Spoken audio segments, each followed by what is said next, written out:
serangkaian epidemi yang terjadi pada tahun-tahun tersebut.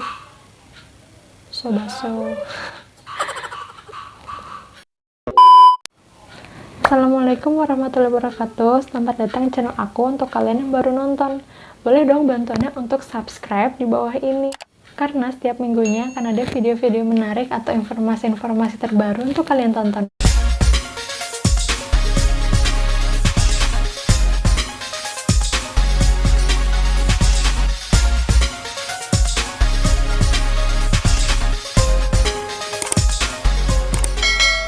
Teman-teman apa kabar nih? Insya Allah sehat semua ya.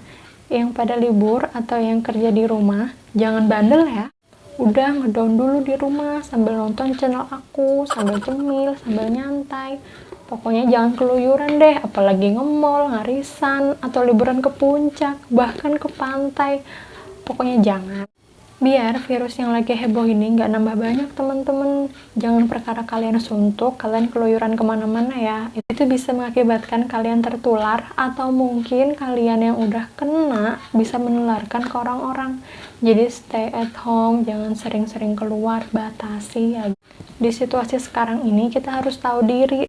Ikuti aturan pemerintah soal social distance. Di sini kita bisa ngebantu teman-teman kita ya. Jadi kalian ngedown dulu di rumah, hitung-hitung bisa kalian kumpul-kumpul keluarga kayak orang zaman dulu gitu, keluarga cemara. Nah, di sini aku cuma mau ngingetin itu aja, dan di video kali ini aku mau ngebahas tentang sejarah penyakit berkeringat atau disebut sweating sickness yang pernah ada di abad pertengahan. Kebanyakan orang pasti kenal dengan wabah Black Death yang pernah melanda Eropa di abad pertengahan. Tapi kebanyakan orang juga mungkin kurang familiar dengan wabah sweating sickness atau penyakit berkeringat yang pernah melanda Eropa juga di abad itu. Nah, untuk teman-teman yang belum tahu atau yang udah tahu tapi pengen lebih tahu, bisa nonton channel ini sampai habis ya. Oke. Sweating sickness atau biasa disebut penyakit berkeringat, ini termasuk jenis penyakit menular yang pernah melanda Inggris sampai dengan benua Eropa dalam serangkaian epidemi pada tahun 1485. Meskipun korban jiwanya nggak sebanyak Black Death, namun kebanyakan yang terkena penyakit ini akan tewas dalam waktu 24 jam saja dengan berkeringat sampai mati. Bayangin teman-teman, ngeri banget nggak sih? Sweating sickness atau yang biasa disebut English sweating sickness muncul di Inggris tanpa diketahui penyebabnya.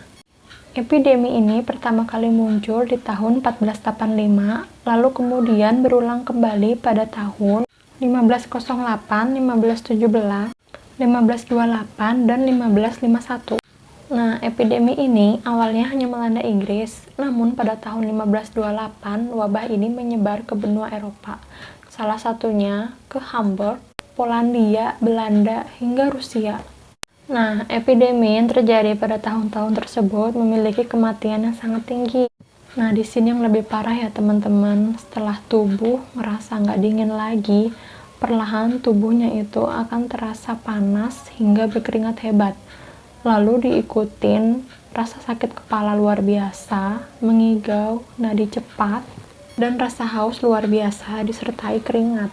Palpitasi dan sakit di jantung juga merupakan gejala yang sering terjadi.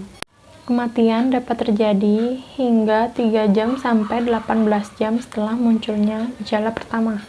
Kuncinya adalah jika pasien bertahan sampai dengan 24 jam, maka ia akan pulih dengan sendirinya. Jadi di sini imun itu benar-benar penting banget. Setiap epidemi hanya berlangsung beberapa minggu di wilayah tertentu.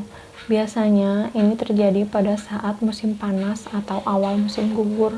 Di poin pertama, aku akan cerita tentang awal mula penyakit berkeringat ini muncul. Penyebab pastinya penyakit berkeringat ini belum ada yang tahu tentang pasti, namun banyak teori-teori yang mengatakan bahwa penyakit berkeringat ini muncul dari limbah, sanitasi yang buruk, atau air yang terkontaminasi pada saat itu. Namun anehnya, kebanyakan penyakit ini menimpa kaum elit dan bangsawan. Aneh banget gak sih? Wabah pertama yang terkonfirmasi terjadi pada tahun 1485 atau di akhir Perang Mawar. Maka nggak heran banyak spekulasi yang timbul Kalau itu mungkin dibawa tentara bayaran Perancis yang digunakan Henry Tudor untuk mendapatkan tahta Inggris. Penyakit berkeringat ini pertama kali menjadi perhatian para dokter pada era masa pemerintahan Henry di tahun 1485. Tidak ada pernyataan yang pasti tentang penyakit ini datang bersamaan dengan pendaratan pasukan di Milford Haven, karena pada saat itu Henry datang dari London pada 28 Agustus setelah Perang Bosworth. Dan epidemi wabah penyakit ini muncul pada 19 September 1485 yang telah menewaskan ribuan orang, bahkan 2 wali kota, 6 aldermen, dan 3 sheriff. 7 tahun kemudian, tepatnya di tahun 1492, wabah ini meledak lagi hingga ke Irlandia. Annals of Ulster mencatat kematian James Fleming, Baron Slan ke-7, yang baru saja datang ke Irlandia. Setelah itu, kembali penyakit berkeringat muncul di tahun 1502. Kali ini yang terkena adalah putra sulung Henry VII, Arthur, Pangeran Wales, kakak laki-laki Henry VIII dari Inggris, dan istrinya Catherine dari Aragon pada Maret 1502. Catherine selamat, namun Henry meninggal dunia pada 2 April 1502 di Ludlow Castle, yang membuat tahta otomatis bergeser pada adiknya yaitu Henry VIII. Wabah yang kurang meluas terjadi pada 1507, diikuti oleh epidemi ketiga dan jauh lebih parah akhir tahun itu yang juga menyebar ke Calais. Separuh penduduknya tewas di beberapa daerah. Wabah ini pertama kali pecah di London pada akhir Mei 1528, di mana tingkat kematian sangat tinggi terjadi di London. Pada masa inilah Henry VIII membubarkan pengadilan dan meninggalkan London. Ia juga terlihat sering berganti tempat tinggal, terutama saat musim panas. Tampaknya sang raja dibayangi ketakutan setelah kematian kakaknya akibat penyakit misterius ini. Sulit untuk diketahui apa sebenarnya penyakit berkeringat itu, karena epidemi ini terjadi pada saat musim panas atau akhir musim semi. Seorang peneliti yang bernama Caius menghubungkannya dengan kotoran yang telah dibawa oleh serangga hingga menyebar ke seluruh dunia. Penyakit ini anehnya tampak lebih parah menjangkiti di orang-orang kaya daripada orang miskin. Dan yang lebih anehnya lagi, seringkali justru korbannya adalah orang yang masih muda dan relatif sehat.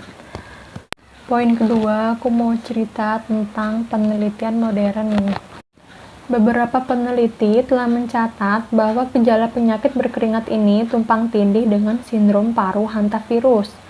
Namun, kritik terhadap hipotesis ini berpendapat bahwa penyakit berkeringat dianggap ditularkan dari manusia ke manusia, sedangkan hantavirus jarang menyebar seperti itu. Pada tahun 2004, ahli mikrobiologi Edward Meswegan menyarankan bahwa penyakit ini mungkin wabah keracunan antraks yang ada di wol mentah atau bangkai hewan yang terinfeksi, dan dia menyarankan penggalian korban untuk pengujian. Ilmu pengetahuan telah mengidentifikasi patogen yang menyebabkan wabah dan kasus saat ini dapat diobati dengan antibiotik. Peneliti medis di Rumah Sakit Militer Queen Astrid di Brussels telah meneliti laporan abad pertengahan dan membandingkannya dengan epidemiologi saat ini. Januari lalu, mereka menerbitkan artikel ulasan mereka di jurnal virus. Salah satu dari peneliti, yaitu Dr. Paul Heyman bersama rekan-rekannya menguraikan bagaimana wabah pertama mungkin terkait erat dengan kudeta Henry Tudor terhadap Richard III pada tahun 1485. Penyakit ini pertama kali dilaporkan pada pertempuran Bosworth ketika Lord Stanley menggunakannya sebagai alasan yang mudah untuk menarik pasukannya hanya untuk kemudian mengkhianati raja dan berpihak pada Henry. Penyakit berkeringat Inggris seolah-olah mengikuti orang-orang yang menang, yaitu Henry VII, saat mereka kembali ke London. Hanya dalam 6 minggu telah membunuh 15.000 orang. Meskipun penyakit ini pertama kali diketahui di Inggris, Heyman dan rekan-rekannya sedang mengeksplorasi bahwa mungkin penyakit itu tidak berasal dari sana. Ada yang menyebutkan kalau penyakit ini sebenarnya berasal dari Rhodes, tentara bayaran Henry Tudor yang ditugaskan dari Perancis untuk kudeta, mungkin tanpa sadar membawa penyakit itu ke Inggris.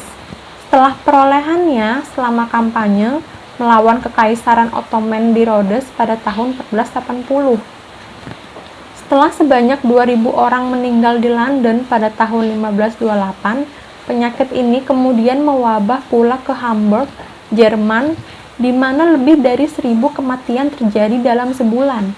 3.000 orang meninggal di Danzig dan banyak lagi korban jatuh di wilayah Lubeck dan kota-kota lain. Penyakit ini menyebar di sepanjang Baltik ke Denmark, Skandinavia, hingga Rusia. Oke teman-teman, ini sedikit cerita dari aku. Semoga kalian nambah wawasan kalian juga. Nanti kapan-kapan kita lanjut lagi atau mungkin bahas-bahas yang lain. Kalau mau bisa komen di bawah ini mau di sharing apa. Di Bandung lagi hujan terus nih, harus jaga kesehatan. Teman-teman mohon maaf ya kalau videonya belum cukup jelas. Kita di sini sama-sama belajar sejarah ya. Ya, makasih karena udah nonton channel ini. Jangan lupa komen, like, and subscribe. Thank you for watching.